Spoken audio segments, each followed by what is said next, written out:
Isang mapagpalang araw po sa inyong lahat, mga kapuso at kapanalig sa bawat kwento. Muli, narito ang inyong lingkod upang maghatid ng isang salaysay na aantig sa inyong mga puso at susubok sa inyong pananaw sa buhay.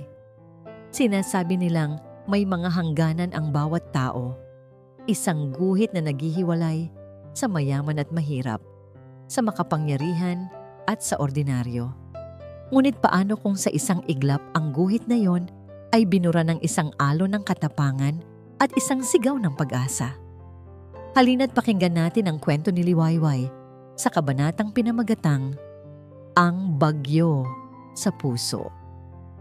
Ang amoy ng alat ng dagat na humahalo sa mamahaling pabango. Iyon ang unang napapansin ni Liwayway Jimenez tuwing umaga sa kanyang pagpasok sa Ang Silangan Yacht Club. Ang tunog ng mahihinang tawanan at lagitik ng mga kopita ng champagne ay kasama na rin sa kanyang araw-araw na buhay. Ngunit palagi siyang tila isang anino lamang na nagmamasid mula sa malayo.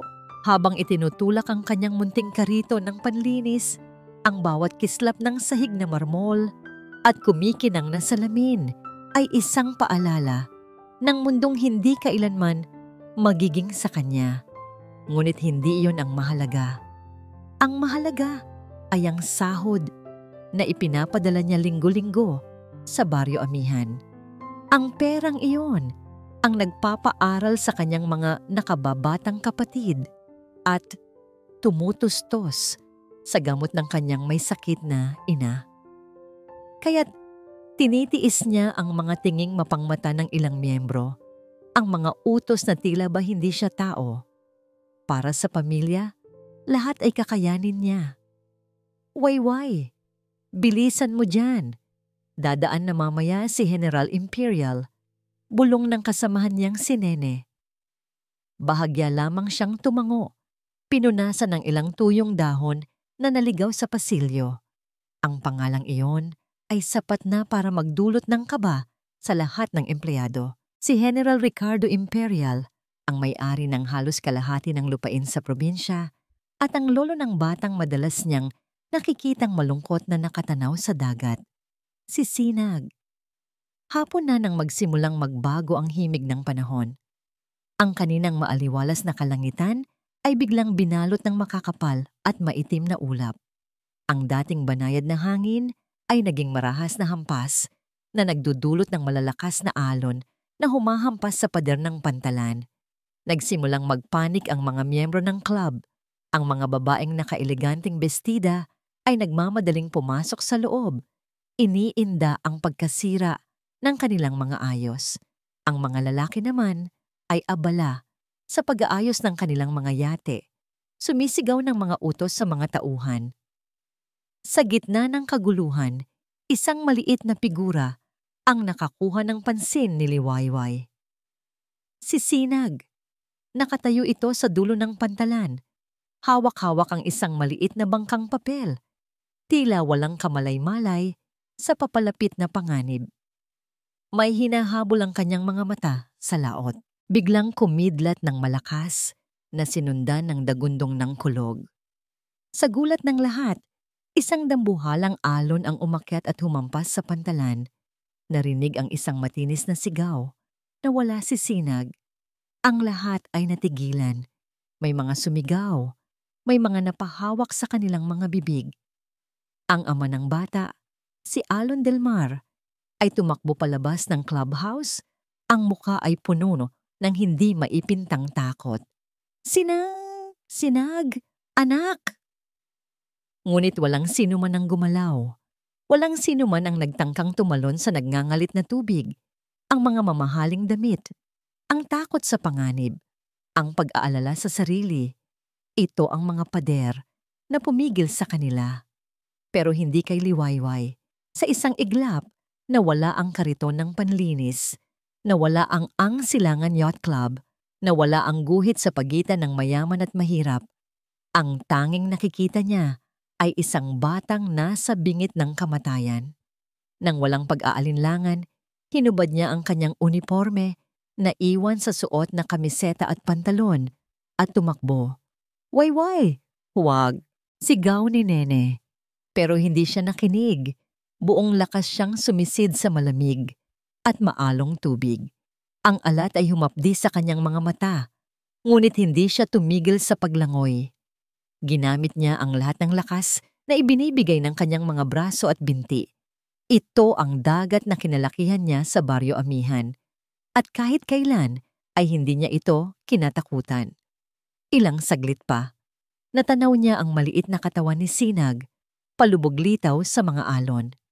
Mas binilisan niya ang paglangoy. Nilalabanan ang bawat hampas ng tubig na tila ba gustong pumigil sa kanya. Nang maabot niya ang bata, ito ay wala ng malay. Mabilis niyang isinampa ang bata sa kanyang likod at buong hirap na lumangoy pabalik sa pantalan. Nang makaahon sila, sa tulong ng ilang tauhan, agad niyang inihiga si Sinag. Maputla ang mga labi nito.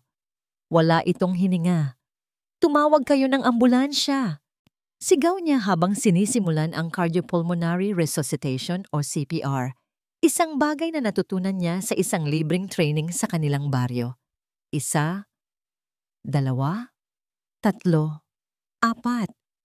Ang bawat diin sa dibdib ng bata ay isang panalangin. Ang bawat pag-ihip ng hangin sa bibig nito ay isang pagsusumamo. Sa paligid niya, ang mundo ay tila huminto. Ang mga miyembro ng club ay nakatingin lang, manghang-mangha sa tapang ng abang tagalinis. Nakarating si Alon, nanlalambot ang mga tuhod, ang mga matay luhaan. Diyos ko, ang anak ko. Hinga, bata. Hinga. Bulong ni Liwayway habang patuloy sa kanyang ginagawa. Nararamdaman ang pagod sa kanyang buong katawan. At pagkatapos ng tila walang katapusang sandali, umubo si Sinag. Iniluwan nito ang tubig dagat na nainom. Huminga ito ng malalim at pagkatapos ay umiyak ng malakas. Isang hininga ng ginhawa ang kumawala mula sa lahat. Ngunit si Liwayway ay napaluhod na lamang sa pagod. Ang kanyang katawan ay nanginginig sa lamig at sa tensyon na ngayon pa lamang bumibitaw. Niyakap ni Alon ang kanyang anak habang ang mga medik ay dumarating. Ngunit ang kanyang mga mata ay hindi na naalis kay Liwayway. Dahan-dahan siyang lumuhod sa harap ng babaeng basang-basa at pagod na pagod, ang babaeng sumuong sa kamatayan para sa kanyang anak. Hinawakan niya ang nanginginig na kamay ni Liwayway.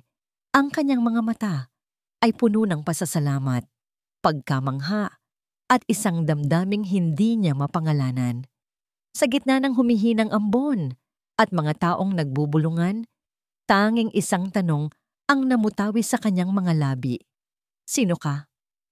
Ang puting ilaw ng ospital ay nakakasilaw. Ang amoy ng antiseptic ay nangingibabaw.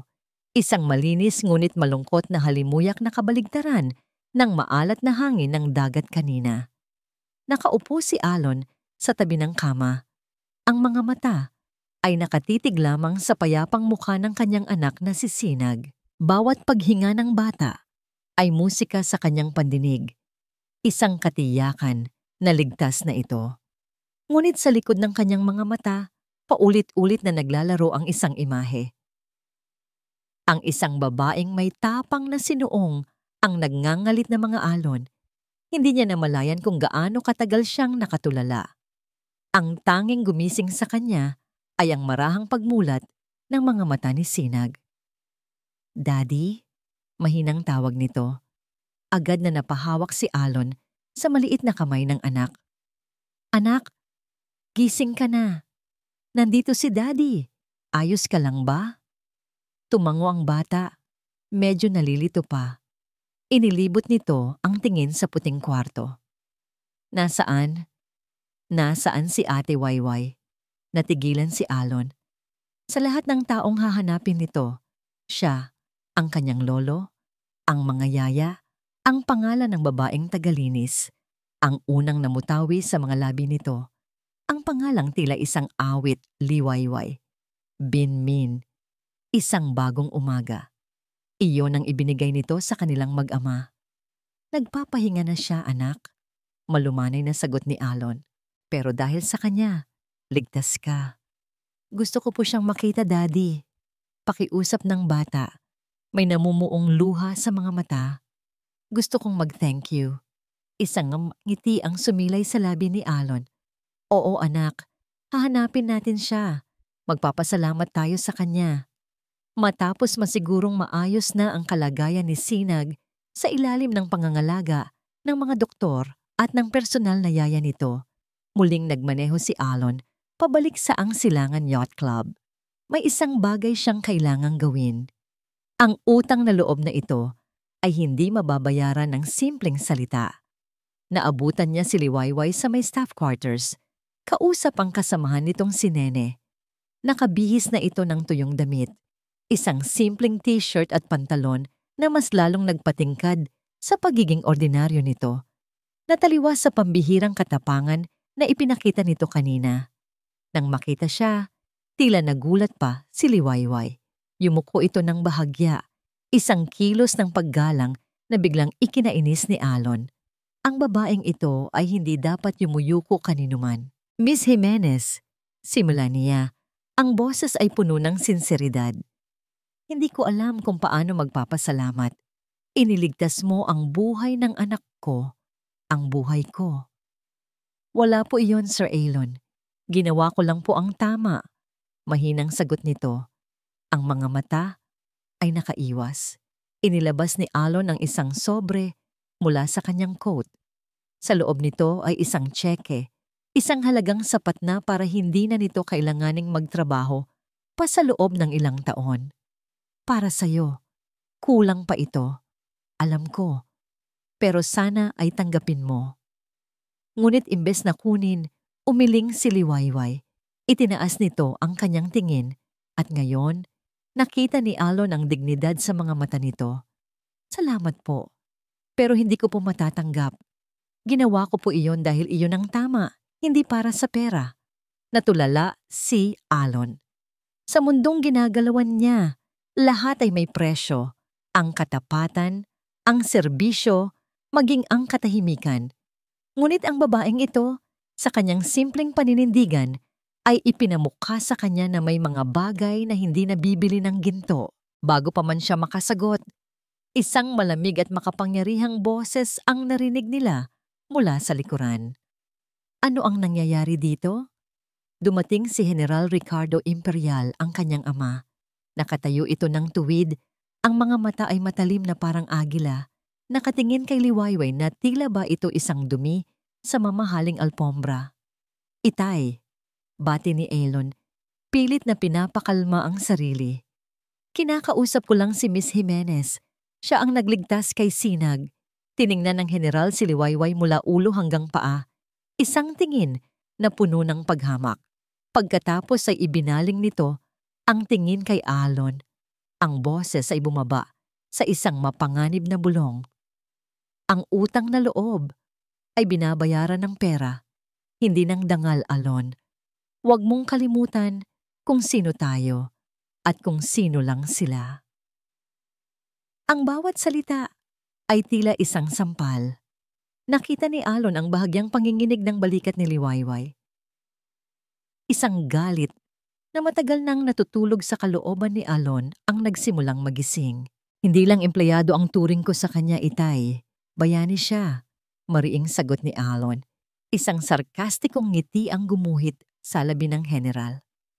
Isang bayani na kailangang paalalahanan kung saan siya lulugar. Umuwi ka na. Ako na ang bahala rito. Alam ni Alon ang ibig sabihin ng ako na ang bahala rito. Ngunit sa mga sandaling iyon, ayaw niyang mag-isip.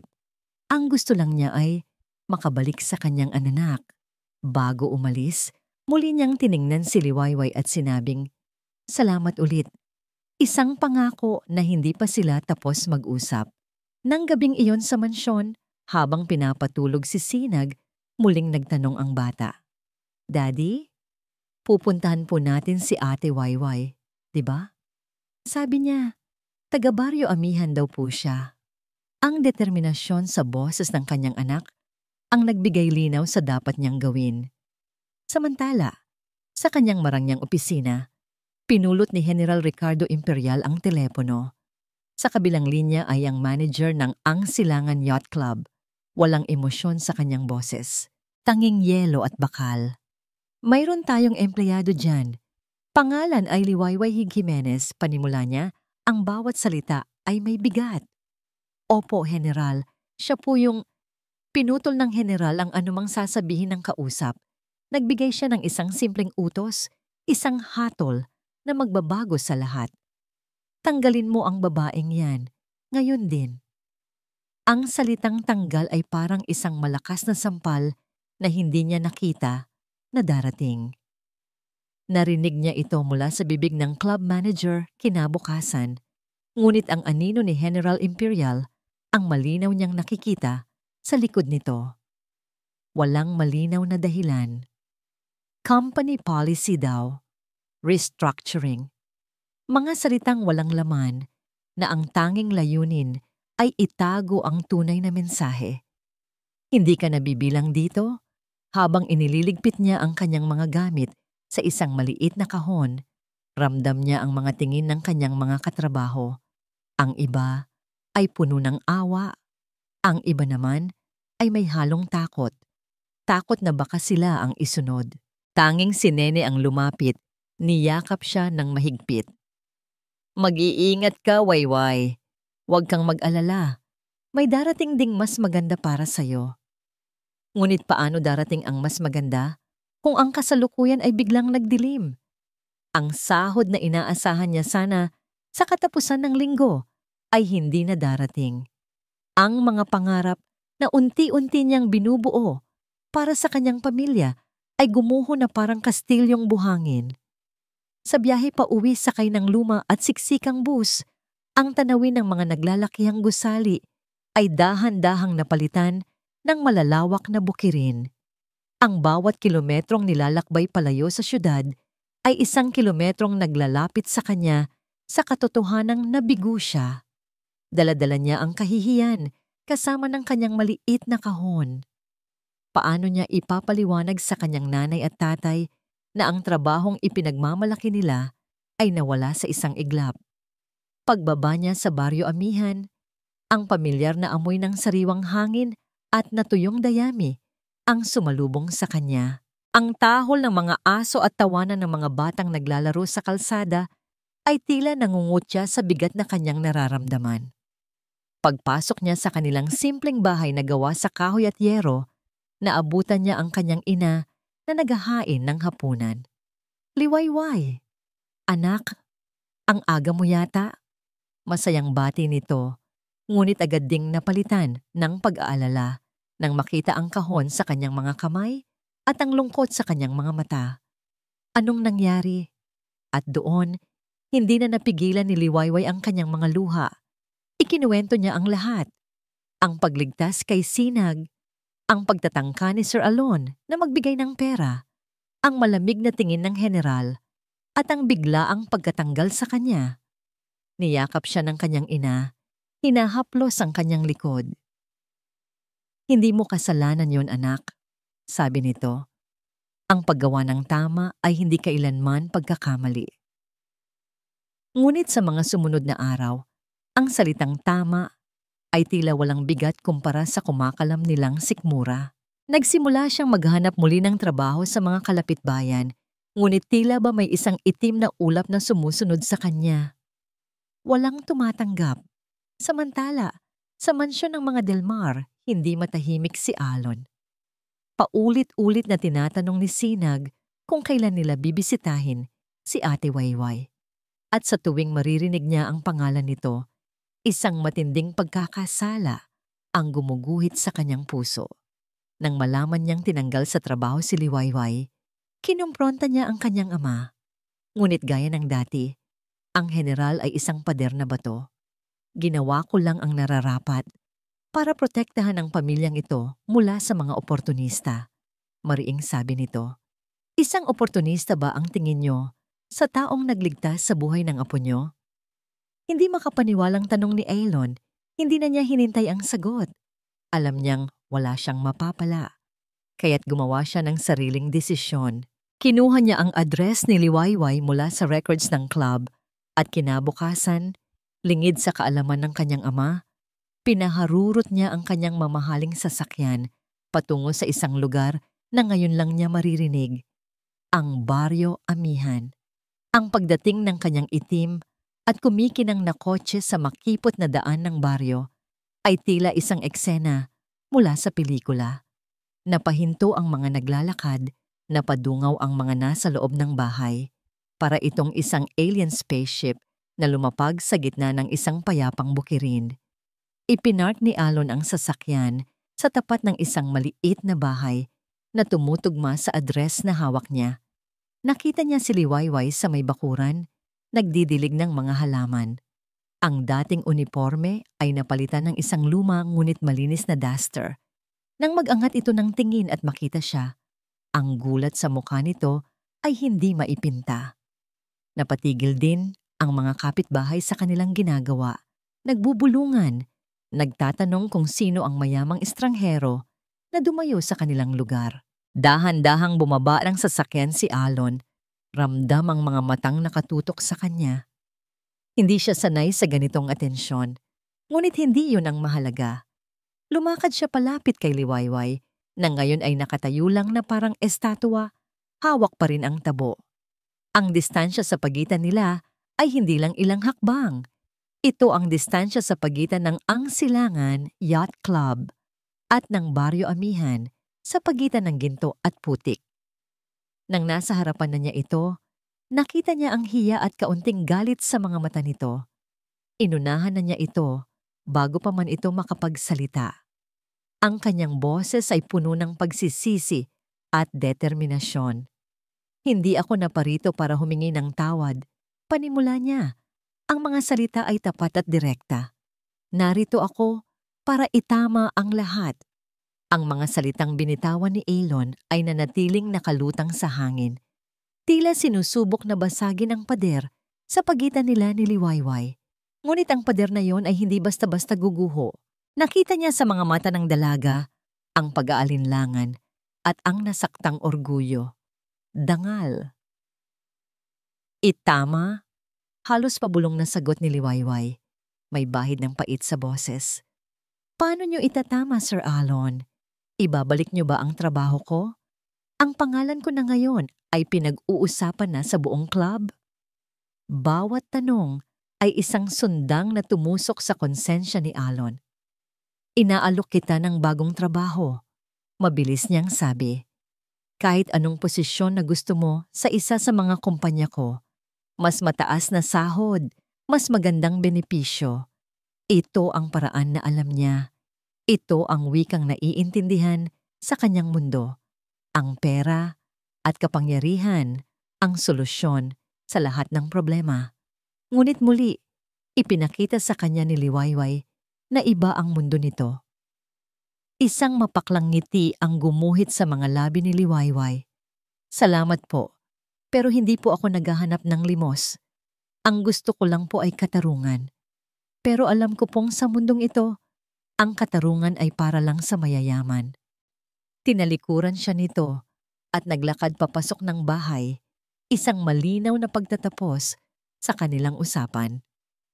Ngunit hindi sumuko si Alon. Kung ayaw nitong tanggapin ang tulong niya ng direkta, hahanap siya ng ibang paraan. Kinabukasan, bumalik siya. Hindi na sakay ng kanyang mamahaling kotse, kundi isang simpleng pick-up truck.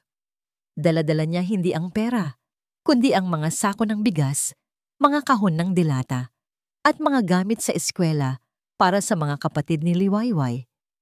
Ibinigay niya ito sa mga magulang ng dalaga. Sinabing ito ay munti lamang na pasasalamat. Sa mga sumunod na araw, naging pamilyar na tanawin na si Alon sa Baryo Amihan. Tinanggal niya ang kanyang mamahaling suit at nagsuot ng simpleng polo shirt at maong. Tinulungan niya ang ama ni Liwayway sa pag-aayos ng nabubulok na bakod.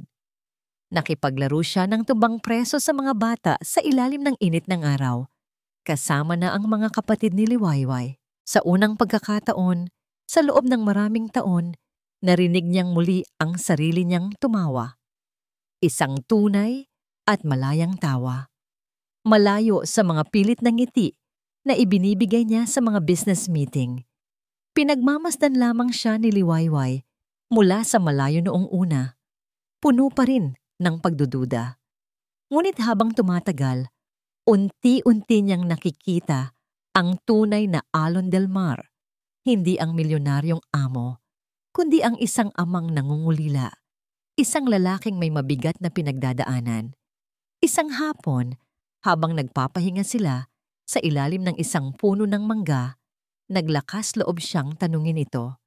Bakit niyo po ito ginagawa? Tumingin sa kanya si Alon. Ang mga mata ay seryoso.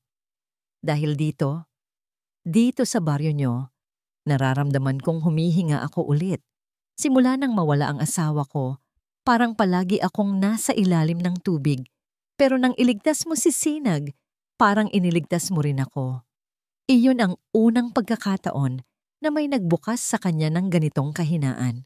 Ikinuwento ni Alon ang tungkol kay Isla, ang kanyang yumaong asawa, ang kalungkutan na iniwan nito, at ang bigat ng pagpapalaki kay Sinag ng mag-isa sa ilalim ng mapanuring mata ng kanyang ama. Sa kwento ni Alon, nahanap ni Liwayway ang isang kaparehong kaluluwa, isang taong nakakaintindi sa kung ano ang pakiramdam ng pagkawala. Doon, sa ilalim ng puno ng mangga, nagsimulang mamuo ang isang bagay na higit pa sa utang na loob.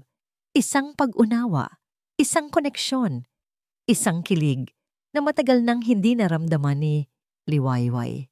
Ngunit ang bawat bulong ng kanilang namumuong pagtitinginan ay may katumbas na sigaw ng panganib mula sa malayo. Ang mga ginagawa ni Alon ay nakarating sa kaalaman ni General Ricardo. Para sa General, ito ay isang deklarasyon ng giyera. Ang kanyang anak ay hindi lamang tumutulong, ito ay nagpapakababa at sinisira ang pangalan ng pamilyang imperial. Isang araw, habang nag-aararo sa bukid, ang ama ni Liwayway, dumating ang isang kinatawan mula sa bangko. May dala itong sulat. Ang maliit na utang na ginamit nila para sa pagpapa-ospital ng ina ni Liwayway na dapat sana ay babayaran pa sa loob ng 1 taon, ay biglang kailangan ng bayaran ng buo sa loob ng 1 linggo. Kung hindi, kukunin ng bangko ang kanilang lupa, ang kaisa-isang yaman ng pamilya. Gumuho ang mundo ng pamilya Jimenez. Alam nila kung sino ang nasa likod nito. Hindi ito ang bangko. Ito ang kapangyarihan ng general. Gabi iyon. Sa gitna ng kanilang hapagkainan na puno ng tensyon, nagkaroon sila ng pagtatalo. Hindi ko maintindihan, sabi ni Alon, na naroon nang mangyari ang lahat. Hindi ito tama. Kakausapin ko ang bangko. Babayaran ko ang utang nyo. Huwag! Mariing sabi ni Liwayway, ang mga mata ay nangingilid ang luha.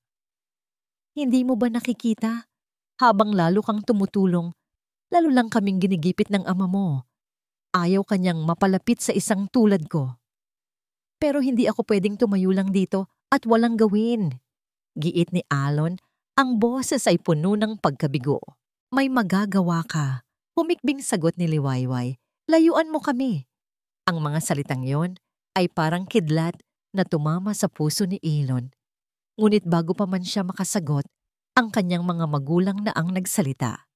Ang ama ni Liwayway, isang lalaking karaniwang tahimik at puno ng dignidad, ay tumingin sa kanya na may pakiusap sa mga mata. Iho, sabi nito, ang boses ay basag. Mabuti kang tao, Alon. Nakita namin yan.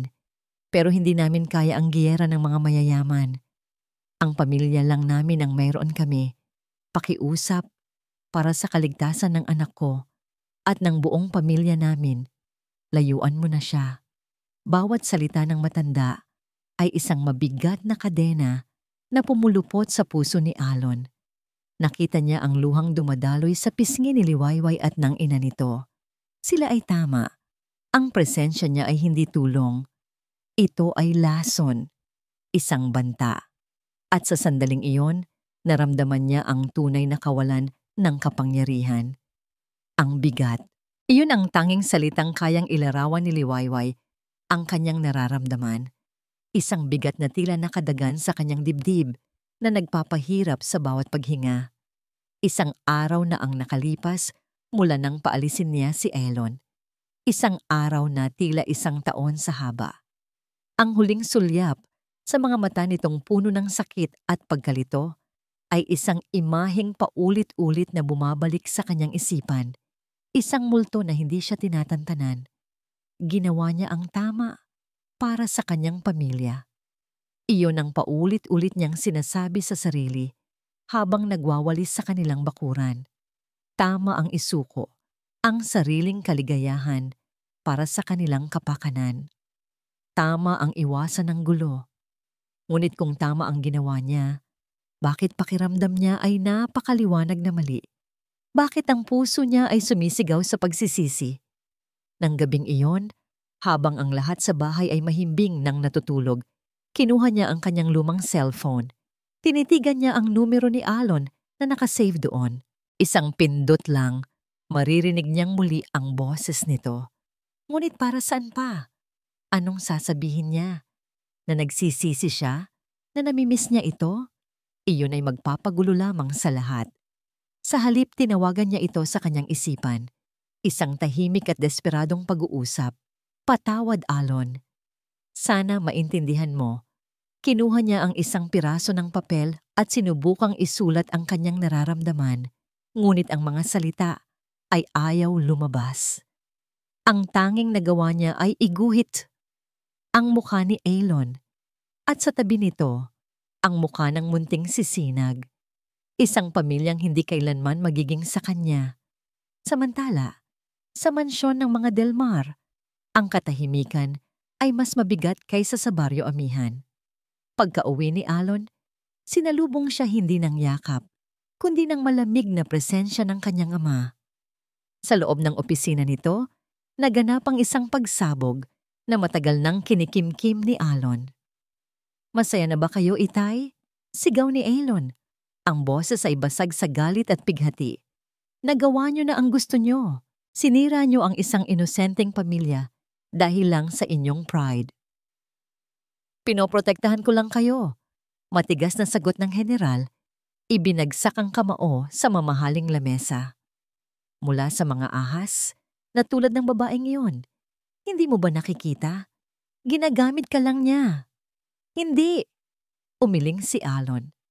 Siya ang nagpakita sa akin kung ano ang tunay na halaga. Isang bagay na hindi kailanman mabibili ng pera niyo. Pinili niyo ang kapangyarihan kaysa sa kaligayahan ng sarili niyong pamilya. Ang sigawan ay umalingaw-ngaw sa buong mansyon. Isang baso ang nabasag. Ang mga salita ay naging mga sandatang nagbigay ng mga sugat na hindi nakikita. Sa labas ng pinto ng opisina, isang maliit na anino ang nakatayo, nanginginig. Sisinag. Narinig niya ang lahat. Hindi niya naiintindihan ang mga salitang pride o oportunista. Ngunit naiintindihan niya ang sakit sa boses ng kanyang ama. Naiintindihan niyang ang kanyang lolo, ang dahilan kung bakit malungkot si Daddy. At naiintindihan niyang pinapalayo nito ang nag-iisang taong nagbalik ng ngiti sa kanilang mga labi, si Ate Wayway. Dahan-dahan, tumalikod si Sinag. Pumasok siya sa kanyang kwarto, hindi para umiyak, kundi para magplano. Kung ayaw ng mga matatanda na ayusin ang problema, siya ang gagawa ng paraan. Kinuha niya ang kanyang maliit na backpack at inilagay sa loob ang kanyang paboritong laruang kotse, isang bote ng juice at ang natirang cookies mula sa merienda. Ang pinakamahalaga sa lahat, kinuha niya ang kanyang lapis at isang papel. Iguhit niya ang 3 tao, isang mataas na lalaki, isang babaeng may mahabang buhok, at isang batang nasa gitna. Magkakahawak sila ng kamay. Sa ilalim, isinulat niya ang kanilang mga pangalan sa sulat na pagkabata-bata. Daddy, Ate Wayway, Sinag. Nang tumahimik na ang buong bahay, dahan-dahan niyang binuksan ang pinto ng kanyang kwarto. Gamit ang liwanag mula sa buwan na tumatagos sa malalaking bintana, tahimik siyang naglakad palabas, dumaan sa kusina, at lumabas sa pinto sa likod na laging nakakalimutang ilak ng hardinero. Makalipas ang 1 oras, nang kumalma na si Alon, napagpasyahan niyang silipin ang kanyang anak. Iyon ang kanyang laging ginagawa pagkatapos ng isang mabigat na araw. Ang pagmasdan ang payapang pagtulog ni Sinag ang kanyang tanging kanlungan. Ngunit pagbukas niya ng pinto, ang kanlungan ay nawala. Ang kama ay walang laman. Ang kumot ay maayos na nakatupi. Sinag, tawag niya. Ang boses ay nagsisimula ng manginig. Tiningnan niya sa banyo. Sa ilalim ng kama, wala. Ang kanyang puso ay nagsimulang tumibok ng sobrang bilis. Isang pamilyar na takot ang gumapang sa kanyang kalamnan. Sinag! Sigaw niya, ang boses ay puno na ng purong panik. Bumalik siya sa kama, umaasang nagkamali lang siya ng tingin. Ngunit wala talaga ang bata. Ang tanging nandoon, sa ibabaw ng unan, ay isang piraso ng papel. Kinuha niya ito.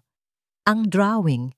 Siya, si Liwayway, si Sinag, magkakahawak ng kamay. Sa sandaling iyon, naintindihan niya ang lahat. Hindi ito kidnapping. Ito ay isang pagtakas, isang paghahanap. At alam niya kung sino ang hinahanap ng kanyang anak. Nanginginig ang mga kamay, kinuha niya ang kanyang telepono. Wala siyang ibang maisip na tawagan. Isang tao lang ang makakaintindi. Isang tao lang ang pinagkakatiwalaan ng kanyang anak. Dinial niya ang numero. Ang bawat ring ay isang pagtibok ng kanyang desperadong puso. Nang sa wakas, ay may sumagot sa kabilang linya. Isang mahinang hello. Hindi na niya napigilan ang sarili. Ang kanyang boses ay basag, puno ng takot, na ngayon lang niya naramdaman sa buong buhay niya. Wayway! Nawawala si Sinag. Ang bawat segundo matapos marinig ang basag na boses ni Liwayway sa kabilang linya ay tila isang paghampas ng martilyo sa puso ni Alon. Nawala ang pride, nawala ang pag-aalinlangan.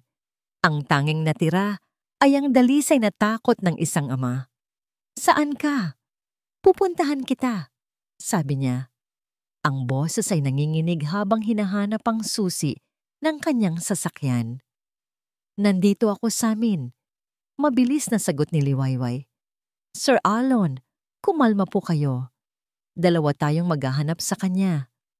Ang simpleng salitang tayo ay nagbigay sa kanya ng kakaibang lakas. Hindi na siya nag-iisa sa labang ito.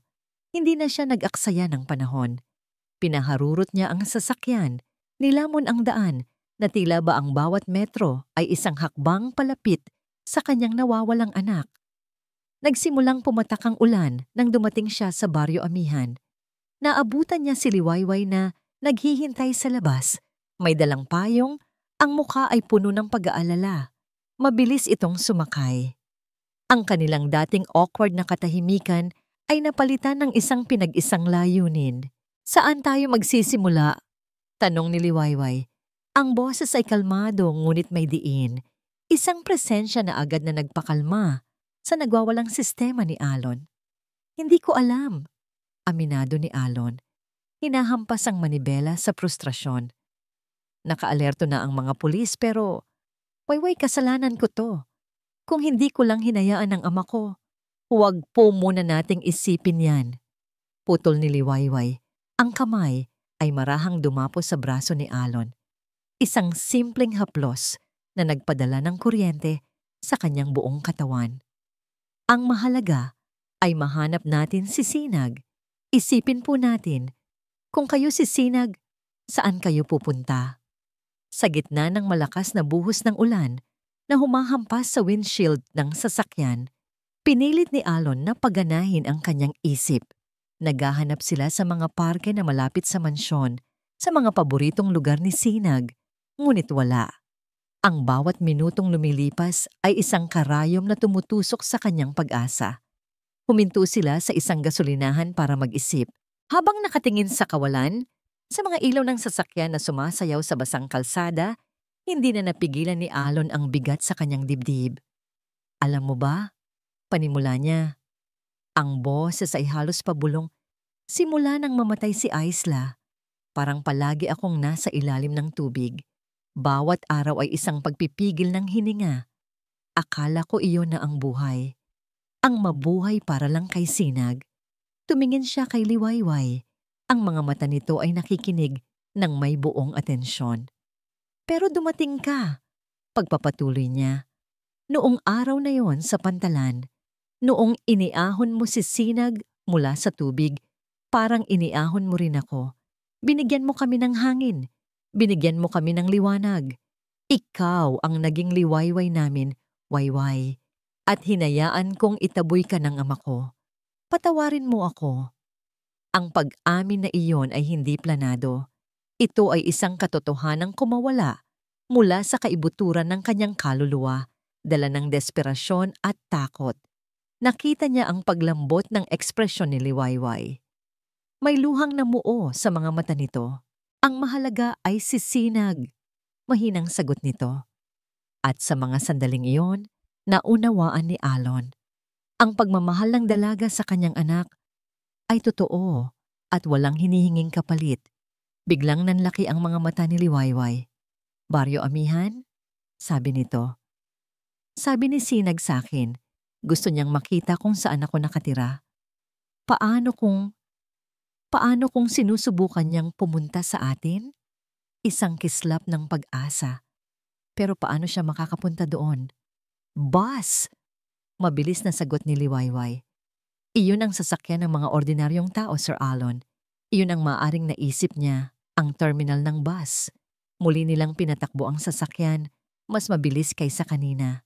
Ang terminal ay magulo, maingay, at puno ng mga taong iba-iba ang kwento. Ngunit ang kanilang mga mata ay iisa lang ang hinahanap. Naghiwalay sila, bawat isa ay tumitingin sa bawat sulok, sa bawat upuan.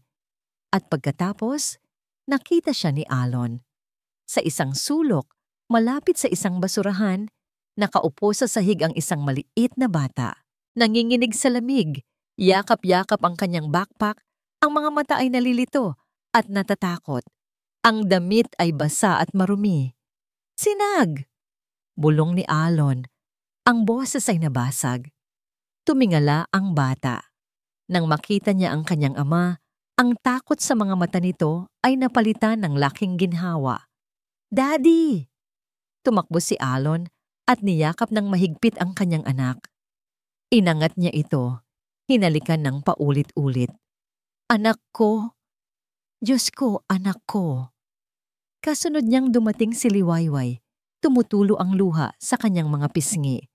Hinubad niya ang kanyang jacket at agad na ibinalot sa nanginginig na katawan ng bata. Ate Wayway! Masayang sabi ni Sinag at iniabot ang isang kamay para hawakan ang pisngi ng dalaga. Pinuntahan niyo ako ni Daddy. Sa mga mata ng bata, hindi sila dalawang magkaibang taong naghahanap sa kanya. Sila ay iisang unit, sila ay magkasama. Niyakap ni Alon si Sinag gamit ang isang braso. At ang isa naman ay inakbay niya kay Liwayway, hinila ito palapit sa kanila. At sa gitna ng maingay na terminal, sa ilalim ng malamlam na ilaw, nabuo ang isang pamilya. Isang yakap na nagsasabing ligtas na sila. Isang yakap na nagsasabing magkakasama sila. Sa biyahe pa uwi, nakatulog si Sinag sa gitna nilang dalawa. Ang ulo ay nakasandal sa balikat ni Liwayway, ang mga kamay ay hawak ni Alon. Habang minamasdan ang payapang mukha ng kanyang anak, isang desisyon ang nabuo sa isip ni Alon. Isang desisyong matagal na niyang dapat ginawa. Hindi na siya muling magpapadala sa takot. Hindi na niya hahayaang sirain ng kanyang ama ang liwanag na ito. Pagdating nila sa mansyon, naghihintay sa malaking pinto si General Ricardo. Ang mukha ay isang maskara ng galit at pag-aalala. Dahan-dahang binuhat ni Alon ang natutulog na si Sinag mula sa sasakyan. Naglakad siya palapit sa kanyang ama, kasunod si Liwayway. Hinarap niya ang general, ang mga mata ay hindi natitinag. Ang katawan ay isang pader na nagpoprotekta sa 2 taong nasa likod niya. Tapos na po, itay. Mariin at malinaw na sabi ni Alon. Ang bawat salita ay may bigat at paninindigan. Hindi na ako susunod sa inyo. Ang mga sumunod na araw, matapos matagpuan si Sinag, ay tila isang panaginip para kay Liwayway. Isang panaginip na matagal na niyang inaasam, ngunit natatakot na lasapin. Sa takot na baka bigla siyang magising. Ang matapang na paninindigan ni Alon laban sa sarili nitong ama ay isang imaheng nagbigay sa kanya ng hindi maipaliwanag na pag-asa. Sa kauna-unahang pagkakataon, naramdaman niyang baka posible pala. Baka posible ang isang mundo kung saan ang isang tulad niya ay may karapatang lumigaya sa tabi ng isang tulad ni Alon. Gabi-gabi, tumatawag si Alon. Mga simpleng kumustahan lang, tungkol sa kung ano ang ulam nila, kung nakainom na ba ng gamot ang kanyang ina, o mga kwento tungkol sa mga kalokohan ni Sinag sa maghapon. Sa mga sandaling iyon, nawawala ang mansyon at ang baryo. Mayroon lamang 2 taong nag-uusap, 2 pusong unti-unting naglalapit sa isa't isa. Aayusin ko ang lahat, Wayway. Pangako ni Alon isang gabi sa telepono. Bigyan mo lang ako ng kaunting panahon. Magiging maayos din ang lahat para sa atin. Ang salitang atin ay musika sa kanyang pandinig. Isang pangako ng hinaharap. Isang pangako ng isang bagong Liwayway. Kaya naman nang makatanggap siya ng tawag mula sa dating manager ng Ang Silangan Yacht Club, makalipas ang ilang araw, isang ngangang ngiti ang sumilay sa kanyang labi. Baka ito na ang simula. Baka ito na ang pag-aayos na sinasabi ni Alon. Good morning, Liwayway, sabi ng boses sa kabilang linya, tila alanganin. Pinapasabi lang ng accounting na pwede mo nang kunin ang huli mong sahod at ang mga gamit mo na naiwan dito para maklear ka na sa records namin. Isang bigat ang bahagyang gumaan sa kanyang dibdib. Pagsasara. Closure. Ito na marahil ang hudyat para tuluyan ng iwanan ang masamang alaala ng club at harapin ang bagong bukas. Sige po, sir. Pupunta po ako dyan mamayang hapon. Sagot niya. Pagdating niya sa pamilyar na tarangkahan ng club, kakaiba ang kanyang pakiramdam. Ang dating pagkamangha sa karangyaan ay napalitan ng isang mapait na alaala. Ang mga empleyadong nakakasalubong niya ay tila umiiwas ng tingin, nagbubulungan. Hindi niya ito pinansin. Ang tanging gusto niya ay makuha ang kanyang mga gamit at umalis na. Dumiretso siya sa opisina ng manager. Nandoon na ang isang kahon na naglalaman ng kanyang mga personal na gamit. Isang lumang payong, isang pares ng tsinelas, at ilang libro. Iniabot sa kanya ng manager ang isang sobre na may lamang pera. Salamat po, sabi ni Liwayway, yumuko ng bahagya at akmang aalis na. Ngunit bago pa man niya mahawakan ang seradura ng pinto, bumukas ito. Pumasok ang 2 pulis na nakauniforme. At sa likod nila, si General Ricardo Imperial. Ang muka ay kasing tigas ng bato. Ang mga mata ay nanlilisik sa galit. Nanlamig ang buong katawan ni Liwayway. Ang hangin sa silid ay biglang naging mabigat at mahirap hingahin. Ano? Anong pong problema? Nanginginig niyang tanong. Hindi siya sinagot ng general. Tumingin ito sa isa sa mga pulis. Gawin niyo na ang trabaho niyo. Humarap sa kanya ang pulis. Ang boses ay formal at walang emosyon. Miss Liwayway Jimenez, meron po kaming report na may nawawalang isang mamahaling alahas dito sa club. At ayon sa aming testigo, ikaw ang huling nakitang malapit sa kwarto kung saan ito nawala. Ano po? Imposible po yan. Halos pasigaw niyang sagot. 1 linggo na po akong hindi nagtatrabaho dito. Isang diamond necklace. Malamig na sabi ng general, ang boses ay parang yelo na tumutusok sa kanyang balat. Ang kwintas ng yumaong asawa ni Alon, isang pamana sa pamilya na hindi matutumbasan ng pera. Ang pagbanggit sa pangalan ni Isla ay isang sampal. Pakiramdam ni Liwayway ay dinudungisan ng kanyang pagkatao sa pinakamalupit na paraan. Wala po akong ninanakaw. Giit niya. Ang mga luha ay nagsisimula ng mamuo sa kanyang mga mata. Kung ganoon, wala ka sigurong itinatago. Sabi ng pulis, pahintulutan mo kaming inspeksyonin ang iyong mga gamit. Walang siyang nagawa kundi tumango. Sa harap nilang lahat, ibinuhos ng pulis ang laman ng kahon sa lamesa. Payong, tsinelas, mga libro, wala. Pagkatapos, ang laman ng kanyang mumurahing shoulder bag, suklay, lipstick, pitaka na may kakarampot na barya. Wala. Nakahinga siya ng maluwag, katotohanan ng kanyang kakampi.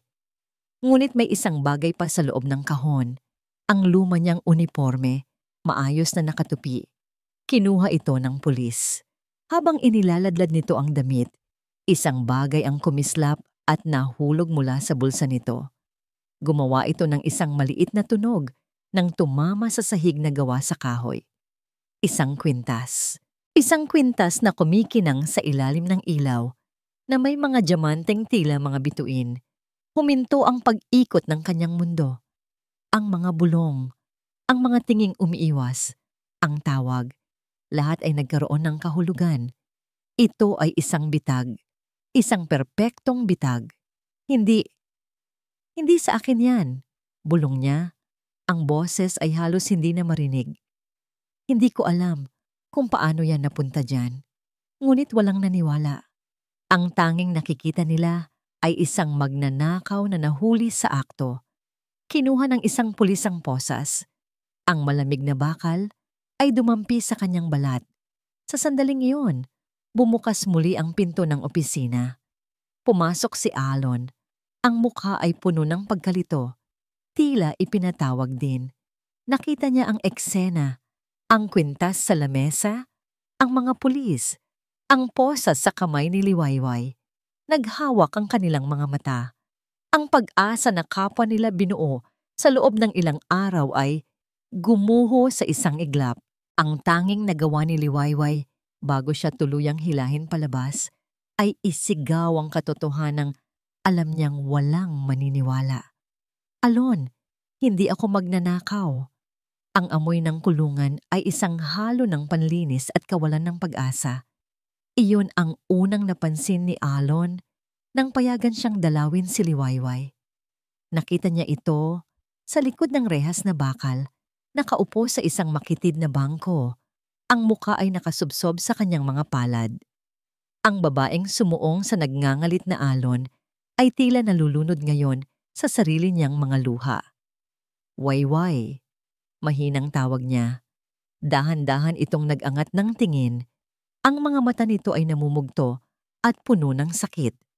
Ang Liwayway na nakikita niya ngayon ay isang anino na lamang ng babaeng nagbigay liwanag sa kanyang buhay. Sir Alon, humikbi ito. Wala po akong ginawa. Maniwala po kayo sa akin. Lumapit si Elon. Ang mga daliri ay humawak sa malamig na bakal na naghihiwalay sa kanila. Pinaniniwalaan kita, mariin niyang sabi. Naririnig mo ba ako, Wayway? Pinaniniwalaan kita at ilalabas kita rito. Ipinapangako ko. Ngunit ang kanyang mga salita ay tila hangin lamang na dumaan. Umiling-iling ito. Paano ang ama niyo? Napakakapangyarihan niya. Tapos na ako, Sir Alon. Tapos na ang lahat. Ang makita ang pagguho ng kanyang pag-asa ay mas masakit pa kaysa sa anumang suntok na natanggap niya sa buong buhay niya. Umalis siya sa presinto na may nag-aalab na apoy sa kanyang dibdib. Hindi ito galit. Ito ay isang uri ng puot na kayang sumunog ng buong mundo. Dumiretso siya sa mansyon. Hindi niya pinansin ang mga katulong na bumabati sa kanya. Isang tao lang ang gusto niyang makita. Ibinagsak niya ang pinto ng opisina ng kanyang ama. Naabutan niya itong kalmadong nakaupo sa kanyang silyang gawa sa leather. Nagbubuhos ng mamahaling alak sa isang baso. Anong ginawa niyo? Tanong ni Elon. Ang boses ay mababa at puno ng panganib.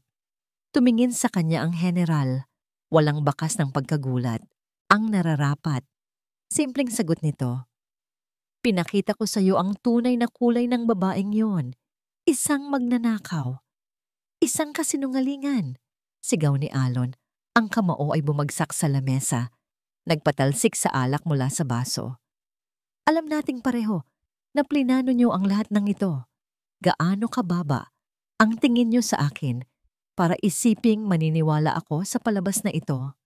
Hindi mahalaga kung ano ang pinaniniwalaan mo. Sabi ng general, tumayo ito at hinarap siya. Ang mahalaga ay kung ano ang ebidensya. At ang ebidensya ay nasa panig ko, ng pamilyang ito. Pamilya? Tumawa si Alon ng mapakla. Walang pamilya dito. Ang mayroon lang ay ang iyong kaharian at ang iyong mga utos. Sinira niyo ang buhay ng isang inosenteng tao. Sinisira niyo ang pamilya natin. Ang mga salitang yon ay tila tumama sa isang pader. Ang mukha ng general ay nanatiling malamig. Ang pamilyang ito ang nagbigay sa iyo ng lahat, Alon. Ang pangalan mo, ang yaman mo. Huwag na huwag mong kakalimutan na kung wala ako, wala ka. Sa mga salitang yon, naintindihan ni Alon. Hindi na ito usapin ng tama o mali. Ito ay isang pagpapakita ng kapangyarihan.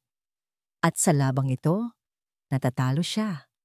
Kinabukasan, kinausap niya ang pinakamagaling na abogado na kaya niyang bayaran. Si Attorney Romero, isang matandang lalaki na matagal nang nagsisilbi sa kanilang pamilya. Ngunit imbes na pag-asa, mas lalo lang siyang binigyan nito ng masamang balita. "Mahirap ang kaso, Alon," sabi ng abogado habang binabasa ang mga dokumento. "Ang ebidensya ay matibay. Ang kwintas ay nakuha sa pag-iingat niya. Ang testigo ay ang iyong ama. Ang halaga ng kwintas ay sapat para maging non-bailable ang kaso. She could face years in prison." "Pero frame up lang ang lahat ng ito," giit ni Alon. "Iyon ang kailangan nating patunayan. At kung walang testigo o matibay na ebidensya, salita lang natin laban sa salita ng isang General Imperial." Malungkot na sagot ng abogado. "Kailangan natin ng himala. Isang himala. O isang bagay na mas konkreto. Ang CCTV, biglang sabi ni Alon. Ang security footage sa club. Iyon ang magpapatunay na may nagtanim ng kwintas sa gamit niya." Agad silang nagtungo sa security room ng club. Gamit ang impluwensya ni Alon, pinayagan silang tingnan ang mga recording. Puno ng pag-asa, hinanap nila ang footage mula sa araw na yon, sa oras na tinawagan si Liwayway. Ngunit nang subukan nilang i-play ang video file mula sa camera na nakatutok sa staff quarters. "File corrupted." Basa ng mensahe sa screen. Sinubukan nila ulit. Error. "Imposible," bulong ni Alon. Tiningnan nila ang ibang mga kamera. Lahat ay gumagana. Tanging ang pinakaimportanteng anggulo, sa pinakaimportanteng oras, ang biglang nasira. Napaupo si Alon sa upuan. Ang lahat ng lakas ay tila hinigop mula sa kanyang katawan. Perpekto. Ang plano ng kanyang ama ay perpekto. Isinara nito ang lahat ng pinto. Sinira ang lahat ng bintana. Naiwan siyang nakakulong sa isang sitwasyon na walang labasan. Nawala si Liwayway. Nawala ang hustisya. Lahat ay nawala. Habang ang abogado niya ay kausap pa ang security personnel, walang ganang pinindot-pindot ni Alon ang mouse. Tinitingnan ang ibang mga footage mula sa ibang mga araw. Isang paraan para ilayo ang isip sa sakit. Isang video mula sa isang linggo bago ang insidente. Ang entrance ng mga empleyado. Nakita niya ang isang pamilyar na mukha, isang security guard na matagal na rin sa club. Sino nga pala yung guard na yon? Wala sa sariling tanong niya sa kasalukuyang naka-duty. "Si Mang Jess, di ba?" Si Mang Jess po," sagot ng staff. "Nako, tinanggal yan, sir. Biglaan nga po kinabukasan mismo pagkatapos maaresto yung babae. Isang kislap. Isang maliit na kislap sa gitna ng kadiliman. Huminto si Alon sa kanyang ginagawa. Ang mga piraso ng puzzle sa kanyang isip ay nagsimulang gumalaw. Isang nawawalang footage, isang biglaang pagkakatanggal sa trabaho. Hindi ito coincidence, isa itong sinulid. Isang napakanipis na sinulid na kung hihilahin niya, baka sakaling gumuho ang lahat ng kasinungalingan ng kanyang ama. Ang sinulid ng pag-asa na natagpuan ni Alon sa security room ay naging kanyang tanging obsesyon sa mga sumunod na araw. Si Mang Jess, ang security guard na biglang nawala. Kung may isang taong may alam sa pagkasira ng CCTV footage, iyon ay siya. Ngunit ang paghahanap sa kanya ay parang paghahanap ng karayom sa isang talahiban. Gamit ang kanyang pera at koneksyon, ipinahanap ni Alon ang huling kilalang address ni Mang Jess. Inabot ng 2 araw bago makuha ang impormasyon. Isang maliit at masikip na eskinita sa Tondo. Isang mundong napakalayo sa malapalasyong mansyon na kanyang kinalakihan. Gabi nang puntahan ni Alon ang lugar. Iniwan niya ang kanyang kotse sa malaking kalsada at naglakad papasok sa eskinita. Ang amoy ng kanal at piniritong pagkain ay nanunuot sa hangin. Ang mga tingin na ipinupukol sa kanya ay puno ng pagtataka at kaunting pagdududa. Isang estranghero sa kanilang teritoryo. Sa wakas, natagpuan niya ang bahay. Isang barong-barong na gawa sa pinagtagpit-tagping yero at kahoy. Kumatok siya. Isang babaeng payat ang nagbukas. Nang ipakilala niya ang sarili, agad na nagsara ang pinto. Wala siya rito. Sigaw ng babae mula sa loob. Hindi sumuko si Alon. Pakiusap, kailangan ko lang siyang makausap. Mahalaga ito. Tungkol ito sa katarungan. Ilang minuto siyang naghintay sa labas. Narinig niya ang mahihinang pagtatalo sa loob. Sa huli, dahan-dahang bumukas muli ang pinto. Naabutan niya si Mang Jess na nakaupo sa isang lumang silya, amoy alak. Ang mga mata ay namumula. Ang dating security guard na kilala niyang laging tuwid ang tindig ay tila isang basahang lukot ngayon. Anong kailangan mo, Sir Alon? Tanong nito. Ang boses ay magaspang. Umupo si Alon sa isang maliit na bangko sa tapat nito. Hindi alintana ang dumi ng paligid. Kailangan ko ang tulong mo, Mang Jess.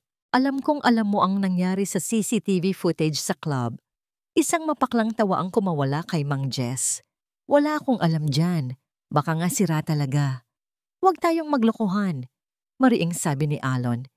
Inilabas ang kanyang wallet. Naglabas siya ng isang makapal na pligo ng pera. Sapat para makapagsimula ng bagong buhay ang pamilya nito. Inilapag niya ito sa maliit na lamesa sa pagitan nila. Alam kong binayaran ka ng ama ko. Babayaran kita ng doble. Sabihin mo lang ang totoo. Ngunit sa gulat ni Alon, itinulak ni Mang Jess ang pera pabalik sa kanya. Hindi pera ang problema dito, Sir Alon. Sabi nito, umiling-iling. Ang general, ang ama mo, hindi mo siya kilala. Kapag kinalaban ko siya, hindi lang trabaho ang mawawala sa akin. Baka pati buhay ko. Madamay pa ang pamilya ko. Ang takot sa mga mata ni Mang Jess ay totoo. At sa sandaling iyon, naintindihan ni Alon. Ang pera ay hindi solusyon. Hindi na ito laban ng yaman, kundi laban sa takot.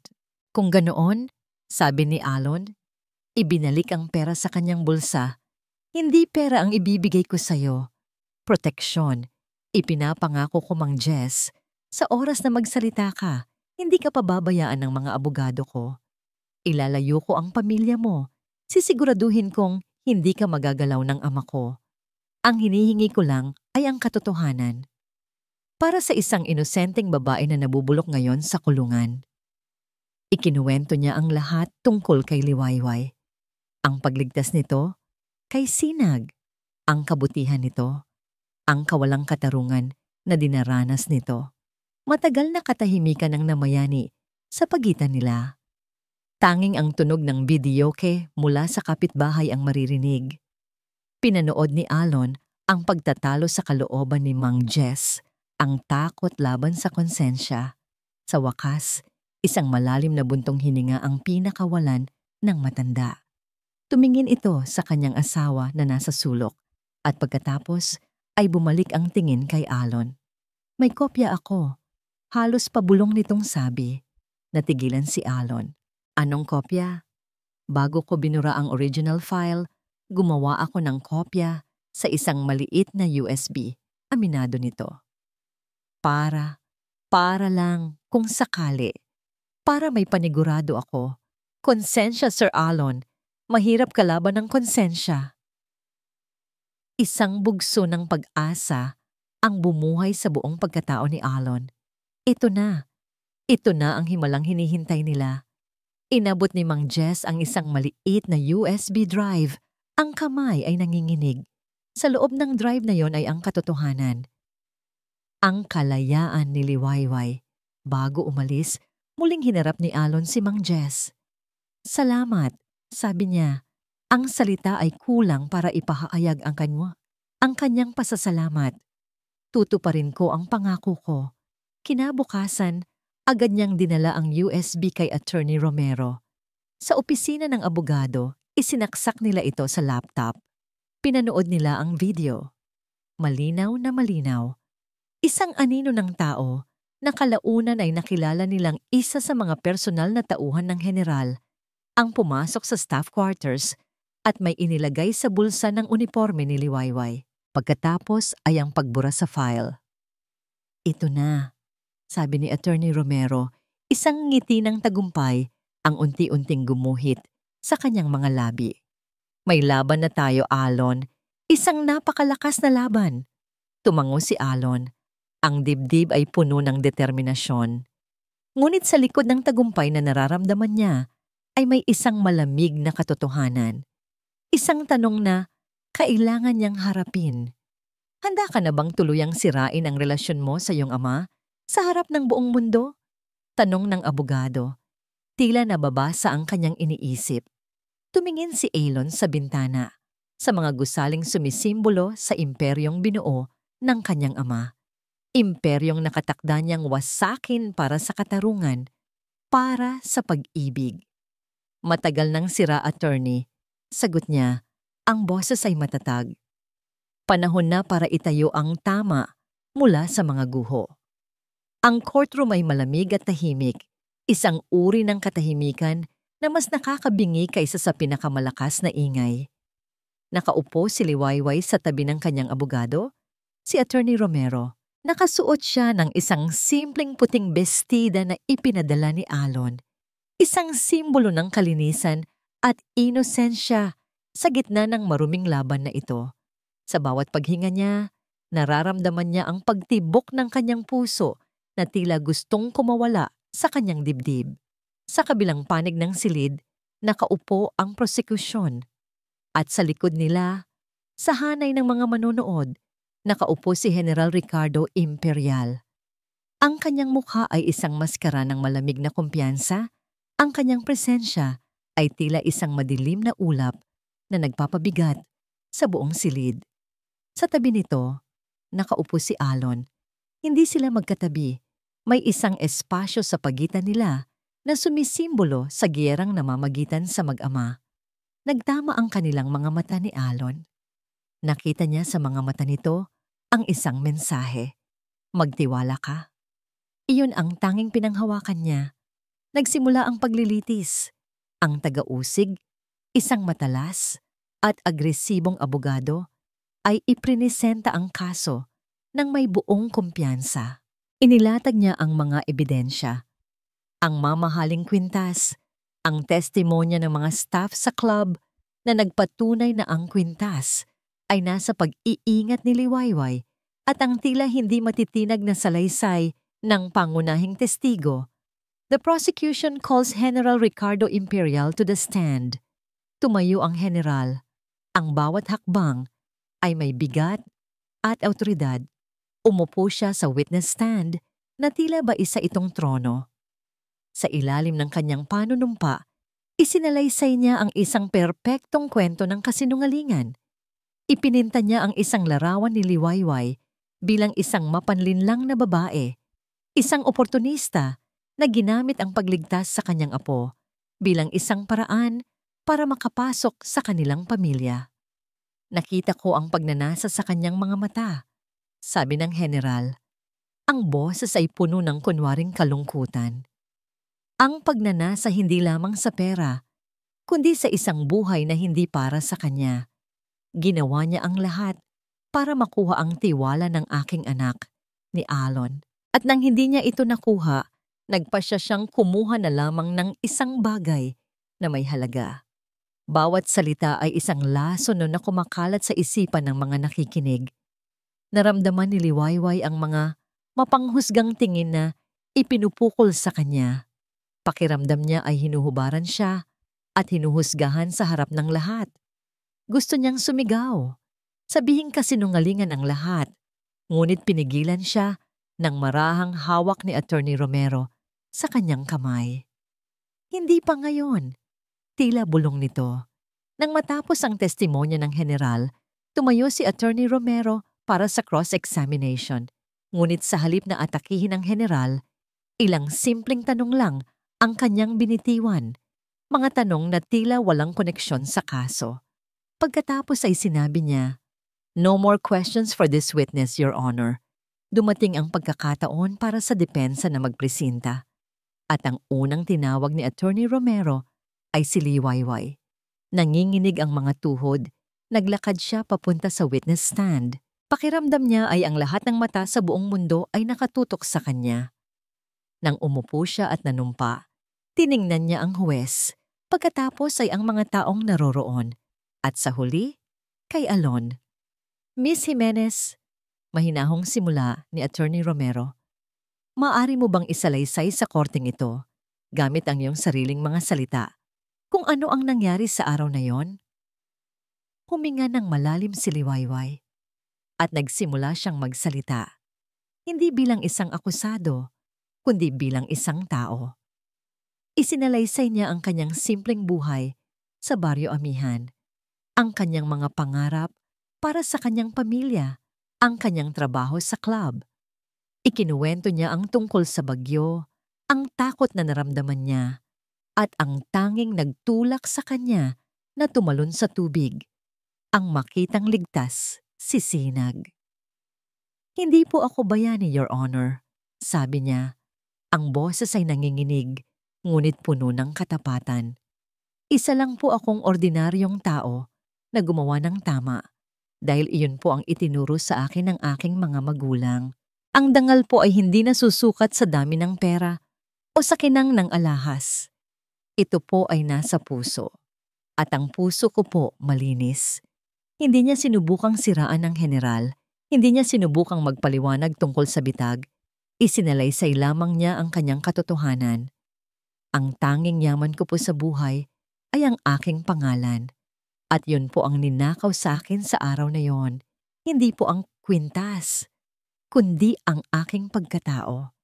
Nang matapos siyang magsalita, isang katahimikan ang bumalot sa courtroom.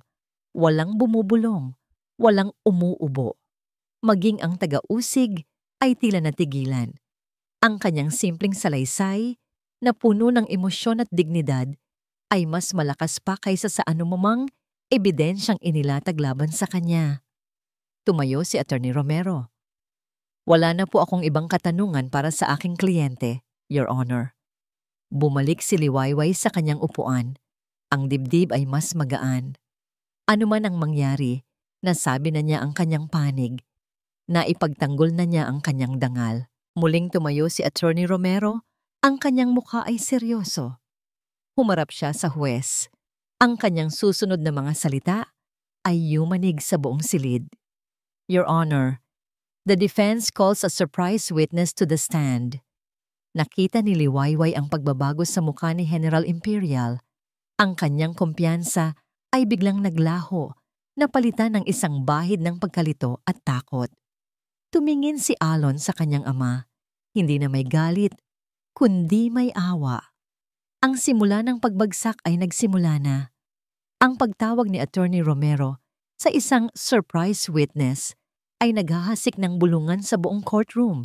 Nakita ni Alon ang pagkunot ng noo ng kanyang ama, isang maliit na bitak sa perpektong maskara ng kapangyarihan nito. Ang lahat ng mata ay nakatuon sa pinto sa likuran ng silid. Bumukas ito at pumasok si Mang Jess. Ang dating security guard ay nakasuot ng isang plantsadong polo, ngunit ang kaba sa kanyang mukha ay hindi maitatago. Naglakad siya na tila ba ang bawat hakbang ay may bigat na 1,000 kilo. Nang dumaan siya sa harap ni General Imperial, ni hindi niya ito magawang tingnan. Naupo si Mang Jess sa witness stand. Nanginig ang kanyang kamay nang itaas niya ito para manumpa. Maari mo bang sabihin sa korteng ito ang iyong pangalan at ang dati mong trabaho? Mahinahong simula ni Attorney Romero. Jesse Vargas po. Dati po akong security guard sa Angsilangan Yacht Club. Gaano katagal ka nang naninilbihan doon? 15 taon na po sana. Sagot ni Mang Jess, ang boses ay may bahid ng panghihinayang. Sana? Ibig sabihin, hindi ka na nagtatrabaho doon ngayon. Bakit?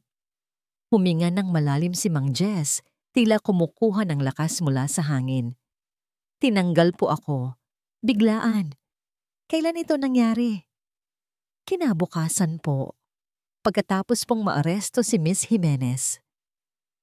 Isang mas malakas na bulungan ang umalingaungaw. Nakita ni Alon ang pag-igting ng panga ng kanyang ama. Mang Jess? Pagpapatuloy ng abogado. May kinalaman ba ang pagkatanggal mo sa kasong ito? Tumingin si Mang Jess sa kanyang mga kamay na nasa ibabaw ng kanyang mga hita. Pagkatapos, dahan-ahan niyang itinaas ang kanyang tingin, diretsong tumingin sa mga mata ng general. Sa unang pagkakataon, nakita ni Alon na nawala ang takot sa mga mata ng matanda. Napalitan ito ng determinasyon. Opo, mariin nitong sagot. Dahil inutusan po ako ni General Imperial na burahin ang CCTV footage mula sa araw na yon. Ang pag-amin ay parang isang bombang, sumabog sa gitna ng katahimikan. Napatayo ang taga-usig. Objection, Your Honor. Hearsay. Sustained, sabi ng huwes. Mr. Vargas, mayroon ka bang patunay sa iyong sinasabi? Wala na pong mas titibay pa sa patunay na ito, Your Honor. Sabi ni Attorney Romero.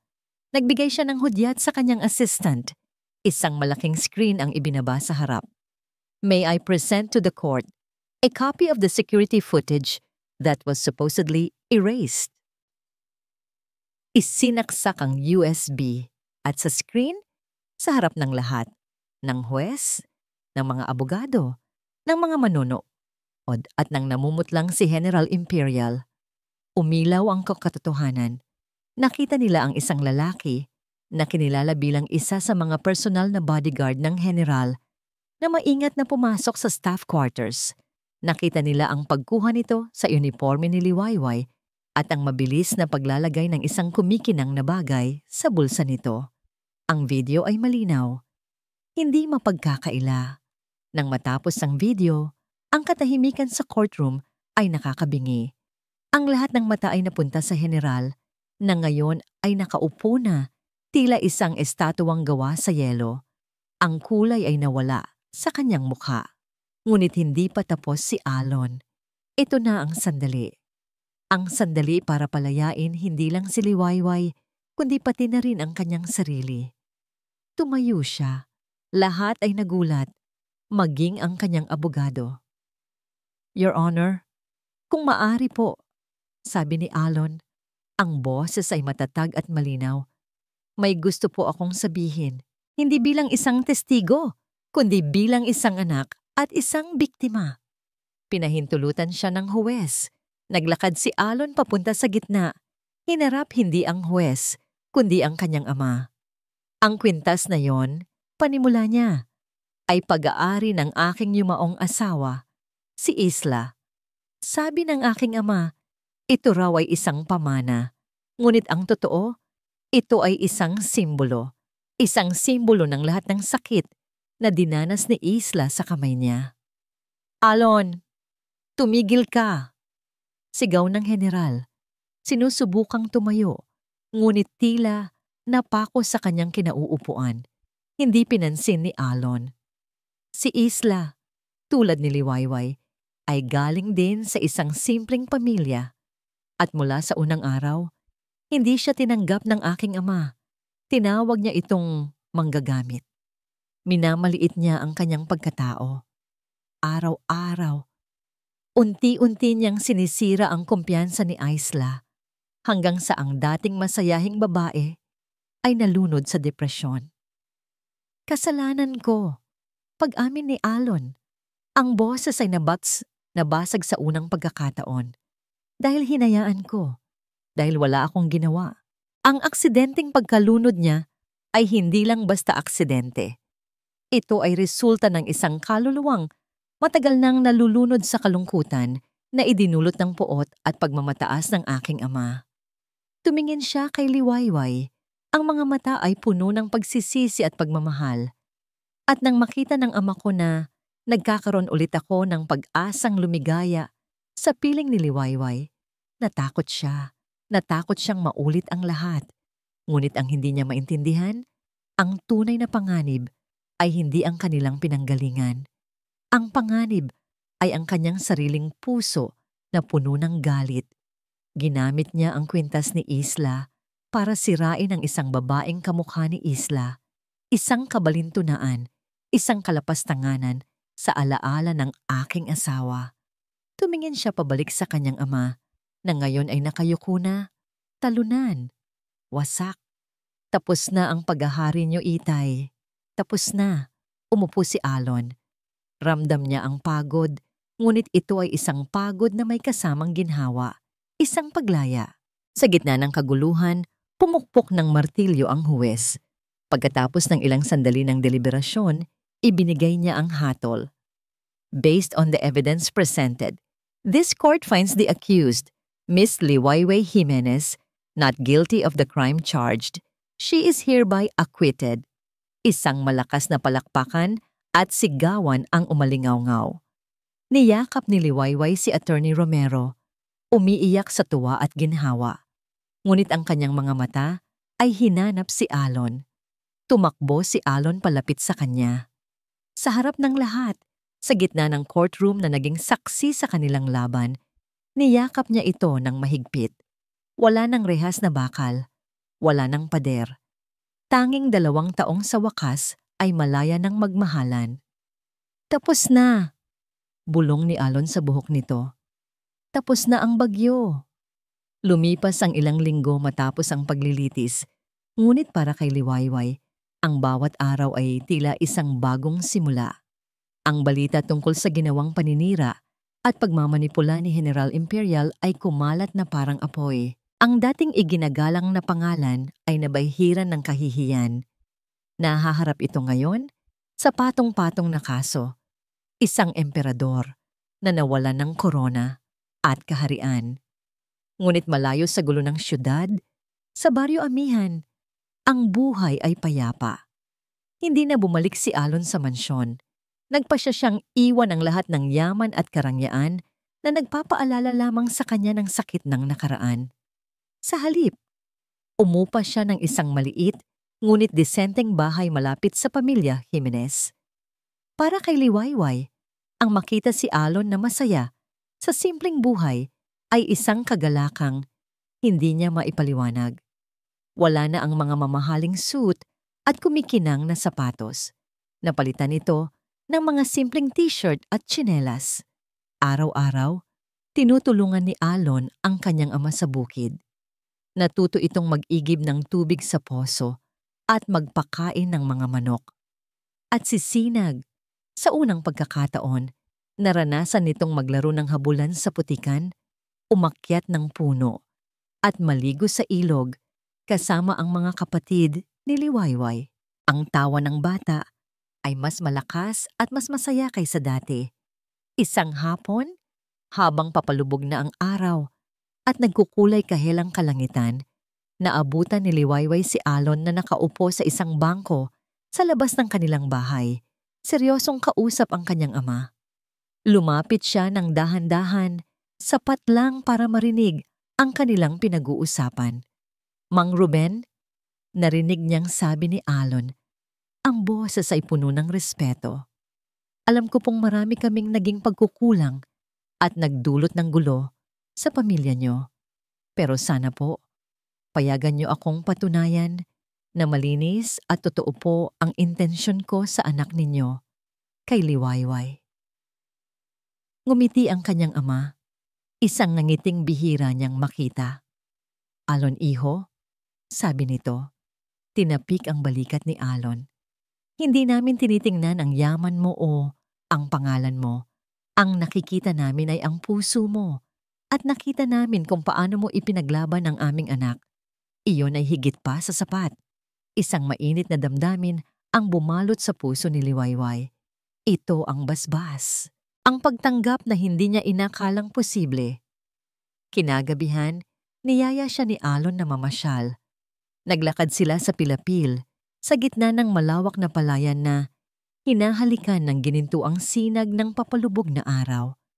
Ang tanging maririnig ay ang huni ng mga kuliglig at ang banayad na ihip ng hangin. Naaalala mo ba noong una tayong nag-usap dito? Tanong ni Alon.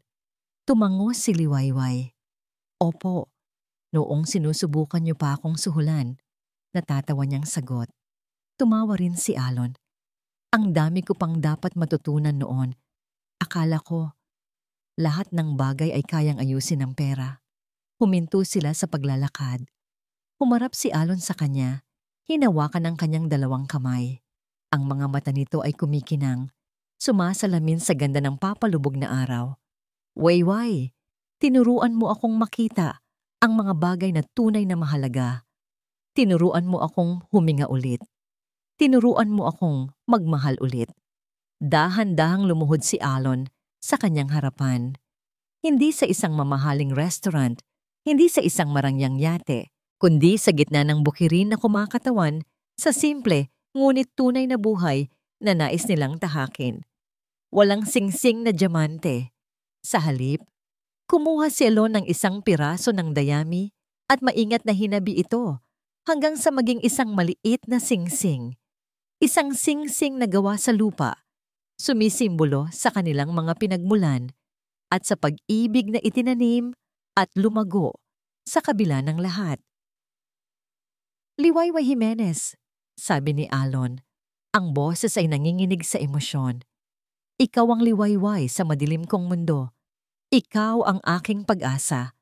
Papayag ka bang pakasalan ako?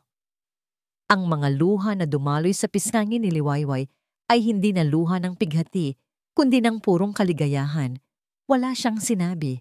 Tumango lang siya ng paulit-ulit habang sinusuot ni Alon ang singsing na dayami sa kanyang daliri. Perpekto ito. Tumayo si Alon at niyakap siya.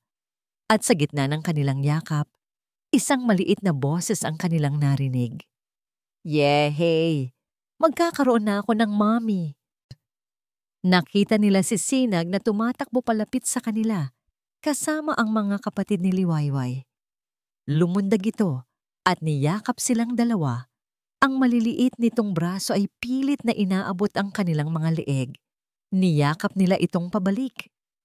At doon, sa ilalim ng papalubog na araw, sa gitna ng ginintuang palayan, ang tatlong nasirang kaluluwa ay sa wakas ay nabuo. Isang pamilya. Habang pinagmamasdan nila ang araw na tuluyang nagpaalam sa abot tanaw, alam ni Liwayway na hindi ito isang pagtatapos. Ito ay isang simula. Ang simula ng isang bagong Liwayway. At dito nagtatapos ang ating kwento. Isang salaysay na nagpapatunay na ang tunay na halaga ng isang tao ay hindi nasusukat sa kinang ng ginto o sa taas ng katayuan sa lipunan. Ito ay nasusukat sa tapang ng puso, sa tatag ng paninindigan, at sa kakayahang magmahal ng walang hinihintay na kapalit. Ang pag-ibig, kapag ito'y totoo at dalisay, ay kayang buwagin ang anumang pader at kayang bigyan ng liwanag ang pinakamadilim na nakaraan. Maraming salamat po sa inyong walang sawang pagsubaybay, mga minamahal naming tagapakinig. Sana po ay may napulot kayong aral at inspirasyon sa kwento ni Liwayway at Alon. Ano po ang masasabi ninyo sa ating kwento ngayong araw? At anong uri naman ng kwento ang gusto ninyong marinig sa susunod? I-comment nyo lang po sa ibaba. Ang inyong mga saloobin ay napakahalaga po sa amin. Hindi dito nagtatapos ang ating paglalakbay. Marami pa pong kwentong kasing ganda at mas puno ng aral dito sa aming channel. Kung nagustuhan nyo ang kwentong ito, i-like, i-share sa pamilya at mga kaibigan at mag-subscribe na rin para lagi kayong updated sa mga susunod pa naming kwento. I-click nyo ang notification bell para kayo ang unang makarinig kapag may bago kaming upload. Pagpalain po kayo ng Panginoon, kayo at ang inyong buong pamilya. Hanggang sa muli.